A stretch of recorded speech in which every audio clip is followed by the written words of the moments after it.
Teachers diary. ഹതാശ സെ എക് വ്യക്തി ബൈഠ് ഗയാ ഥാ എന്ന ചാപ്റ്ററിൽ നിന്ന് നമുക്കറിയാം ഇതൊരു ടിപ്പണിയാണ്.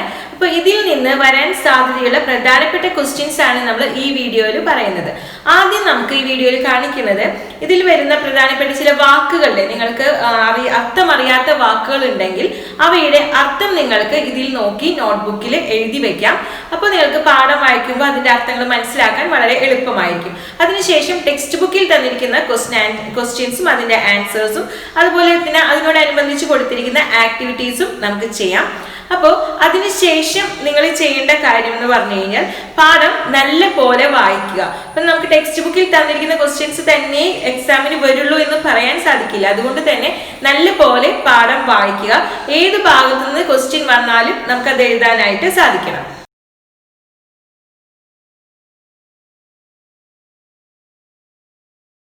ടെക്സ്റ്റ് ബുക്കിൽ തന്നിരിക്കുന്നതിൽ ഒന്നാമത്തെ ചോദ്യം, जानना शब्द की लेखक की व्याख्या से आप कहां तक सहमत है?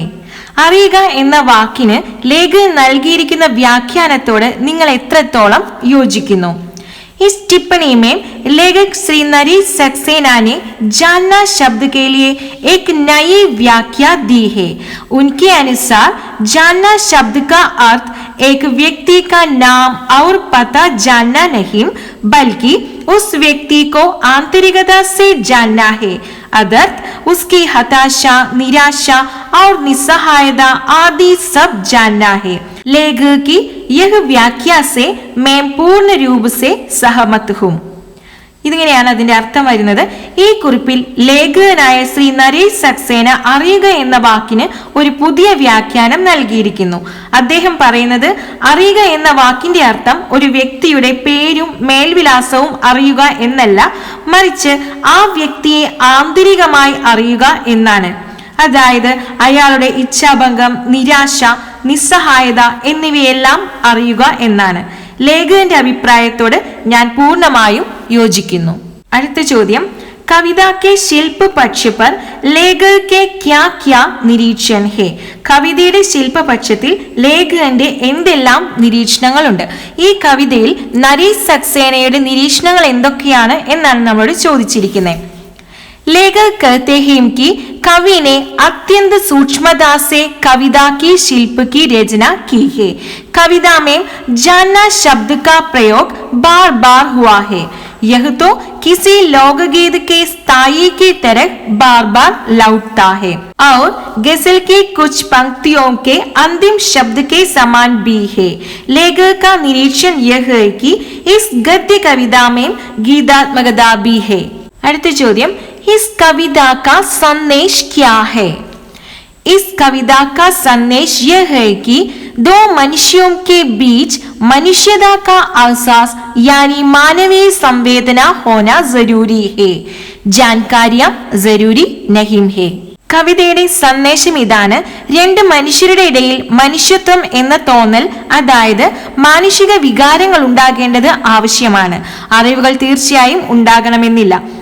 ടിപ്പണി കെ ആധാർ പർ ലിഖേം. നമുക്ക് രണ്ട് ഹെഡിങ്സ് ആണ് തന്നിട്ടുള്ളത്. ജാൻനെ കെ രൂട്ടിഗ്രസ്ത് ആധാർ, രണ്ടാമത്തെ ജാൻനെ കെ അസ്ലി ആധാർ. അതായത് പരമ്പരാഗതമായി അറിയുക എന്ന വാക്കിന് അർത്ഥം എന്താണ്? ജാന്നെ എന്ന വാക്കിന്റെ യഥാർത്ഥ അർത്ഥം, ഈ കവിതയിൽ കവി നമ്മളോട് പറഞ്ഞിട്ടുള്ള യഥാർത്ഥ അർത്ഥം എന്തിനെ ബേസ് ചെയ്തിട്ടുള്ളതാണ് എന്നുള്ളതാണ് ചോദിച്ചിരിക്കുന്നത്.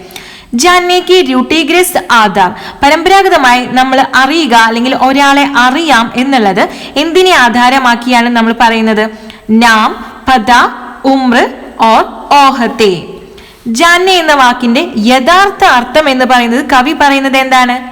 ഹതാശ, हताशा को जानना, किसी के हताशा को जानना, നിരാശ, അസഹായത, സങ്കട് ഇവയൊക്കെ അറിയുന്നത് വഴി ഒരാളെ അറിയുക എന്നുള്ളതാണ് യഥാർത്ഥമായ ജാന്ന എന്ന വാക്കിന്റെ അർത്ഥം എന്നാണ് കവി കവിതയിൽ പറഞ്ഞിട്ടുള്ളത്. കവിത पर टिप्पणी लिखते समय किन किन बातों पर ध्यान देना है? നമ്മൾ എന്തൊക്കെ കാര്യങ്ങളാണ് ടിപ്പണി എഴുതുമ്പോൾ ശ്രദ്ധിക്കേണ്ടത് എന്നുള്ളതാണ് ചോദിച്ചിരിക്കുന്നത്. കവി കാ പരിചയ് और രചന का मूल उद्देश्य, ആരാണ് ഈ കവിതയുടെ എഴുതിയിരിക്കുന്ന കവി എന്നുള്ളത് നമ്മൾ സൂചിപ്പിക്കണം. അതുപോലെ ഈ കവിതയുടെ ഉദ്ദേശം എന്താണ് എന്നുള്ളതും പറയണം. കവിത का आशय, കവിതയുടെ ആശയം പറയണം. ഭാഷ और रचना की विशेषताएं, विशेष पंक्तियों का उल्लेख, शीर्षक की सार्थकത, അവസാനം നിഷ്കർഷ. ഇതിൽ നമ്മൾ പറയേണ്ട കാര്യങ്ങൾ എന്തൊക്കെയാണെന്നുള്ളതാണ് നമ്മളിപ്പോൾ ലിസ്റ്റ് ചെയ്ത് പറഞ്ഞത്. ഇതിൽ വിശേഷ പങ്ക്തിയോം കാ ഉല്ലേഖ് എന്ന് പറഞ്ഞാൽ ഇതിൽ ഏതെങ്കിലും പ്രത്യേക വരികൾ വേണമെങ്കിൽ നമുക്ക് എടുത്ത് പറയാം. അതുപോലെ ശീർഷകി സാർത്ഥകത, ഇതിന് കൊടുത്തിരിക്കുന്ന ഹെഡിങ് എത്രത്തോളം സാർത്ഥകമാണ് എന്നുള്ളത് നമുക്ക് ഈ കവിതയെ ആധാരമാക്കിക്കൊണ്ട് അല്ലെങ്കിൽ പാഠഭാഗത്തെ ആധാരമാക്കിക്കൊണ്ട് പറയാം. നിഷ്കർഷ്, നമ്മുടേതായ എന്തെങ്കിലും അഭിപ്രായങ്ങൾ നമുക്ക് ഇതിലും ചേർക്കാവുന്നതാണ്. ഈ പത്രവാർത്ത വായിച്ചിട്ട് അതില് വിഷ്ണുകുമാറിന്റെ കാര്യവും നമ്മൾ ഈ പാഠം ഈ കവിതയുമായിട്ട് ബന്ധപ്പെടുത്തി ചർച്ച ചെയ്യുക എന്നുള്ളതാണ് പറഞ്ഞിരിക്കുന്നത്. അപ്പൊ നമുക്ക് വിഷ്ണുകുമാറിനെ കുറിച്ചുള്ള കാര്യങ്ങളെല്ലാം നമുക്ക് എല്ലാവർക്കും അറിയാവുന്നതാണ്. അദ്ദേഹം മധ്യപ്രദേശുകാരനാണ്. അദ്ദേഹം എല്ലാ മഴക്കാലത്തും കേരളത്തിൽ എത്തിയിരുന്നത് പുതപ്പുകളും കമ്പിളികളും വിൽക്കാൻ വേണ്ടിയിട്ടായിരുന്നു.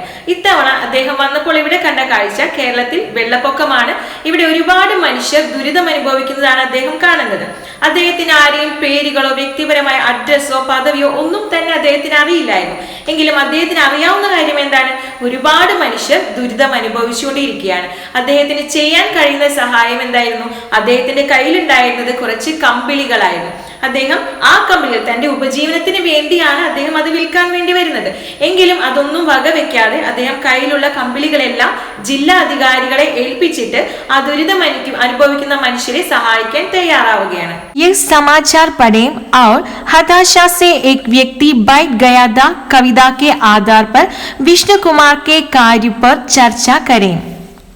केरल बाढ़, मध्य प्रदेश के विष्णु ने कायम की मिसाल. भोपाल, केरल में लगभग 100 साल बाद आई बाढ़ से लाखों लोगों की जिंदगी पर अब भी संकट बना हुआ है. संकट की इस घड़ी में मध्य प्रदेश के एक व्यक्ति के समर्पण भाव ने बाढ़ पीड़ितों का दिल जीत लिया है. मध्य प्रदेश के नीमच जिले से आने वाले विष्णु कुमार गली गली कंबल और चादर बेचने का काम करता है. वह हर साल बारिश के मौसम पर केरल पहुंच जाता है. विष्णु बीबीसी को बताता है, मैं हर साल यहाँ कंबल बेचने आता हूँ, लेकिन इस बार जब मैं यहाँ आया तो मुझसे उनकी हालत देखी नहीं गई. मैंने यहाँ देखा कि किसी का घर डूब गया, परिवार में कोई मर गया, किसी के पास ओढ़ने के लिए कुछ नहीं है, हर आदमी मुसीबत में है. विष्णु कुमार ने करीब 50 कंबल स्थानीय जिलाधिकारी मोहम्मद अली को सौंपे ताकि वे बाढ़ पीड़ितों तक पहुंचा सकें. കേരളത്തിൽ വെള്ളപ്പൊക്കം, മധ്യപ്രദേശിലെ വിഷ്ണുവിന്റെ സഹായഹസ്തം. ഭോപ്പാൽ, കേരളത്തിൽ ഏകദേശം 100 വർഷങ്ങൾക്ക് ശേഷം വന്ന വെള്ളപ്പൊക്കം നൂറുകണക്കിന് ആളുകളുടെ ജീവിതം ഇന്ന് സങ്കടത്തിലാഴ്ത്തി. ഒരു വ്യക്തിയുടെ സമർപ്പണ ഭാവം വെള്ളപ്പൊക്കം അനുഭവിക്കുന്നവരുടെ മനസ്സ് കീഴടക്കി. മധ്യപ്രദേശിലെ നിമച്ച് ജില്ലയിൽ നിന്ന് വന്ന വിഷ്ണുകുമാർ തെരുവുകളിൽ കമ്പിളിയും പുതപ്പും വിൽക്കുന്ന ജോലി ചെയ്തിരുന്നു. അവൻ എല്ലാ വർഷവും മഴക്കാലത്ത് കേരളത്തിൽ എത്തുമായിരുന്നു. BBC-യോട് വിഷ്ണു ഇങ്ങനെ പറഞ്ഞു, എന്നാൽ ഇപ്പോൾ ഇവിടേക്ക് വന്നപ്പോൾ കണ്ട കാഴ്ച എനിക്ക് സഹിക്കാൻ കഴിയുമായിരുന്നില്ല. ഞാൻ ഇവിടെ കണ്ട ആളുകളുടെയൊക്കെ വീടുകൾ മുങ്ങിപ്പോയി. കുടുംബത്തിൽ ആരൊക്കെയോ മരണമടഞ്ഞു. അവർക്ക് പുതയ്ക്കാനായി അവരുടെ കയ്യിൽ ഒന്നുമില്ല. എല്ലാ മനുഷ്യരും കഷ്ടപ്പാടിലാണ്. വിഷ്ണുകുമാർ ദുരിത പീഡിതർക്ക് കൊടുക്കാനായി ഏകദേശം 50 കമ്പിളി ജില്ലാ അധികാരിയെ ഏൽപ്പിച്ചു. സോച്ചേ യഹ് ചിത്ര ആപ്സെ ക്യാ കഹ് രഹാ ഹൈ. ഈ ചിത്രം നമ്മളോട് എന്താണ് പറയുന്നത്?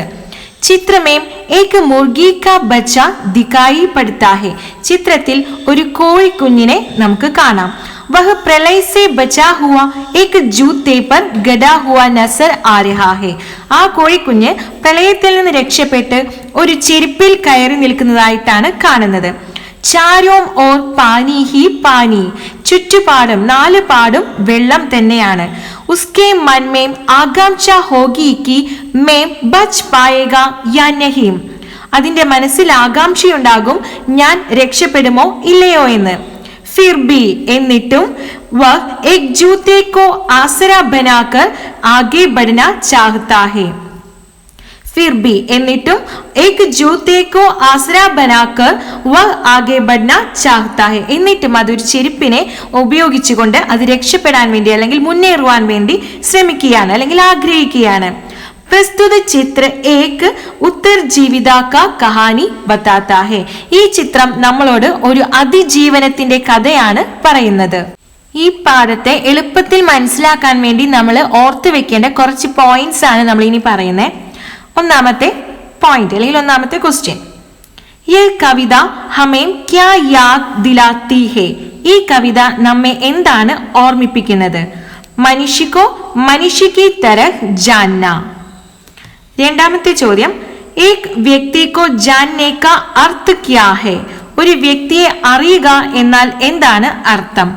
एक व्यक्ति की हताशा, निराशा, निस्सहायता या उसके संकट को जानना चाहिए. दो मनुष्यों के बीच जानकारियों की जरूरी नहीं है. फिर किसकी जरूरी है? രണ്ട് മനുഷ്യർക്കിടയിൽ അറിവുകൾ ആവശ്യമില്ല, പിന്നെ എന്താണ് ആവശ്യമുള്ളത്? മനുഷ്യത യാ മാനവീയ സംവേദന.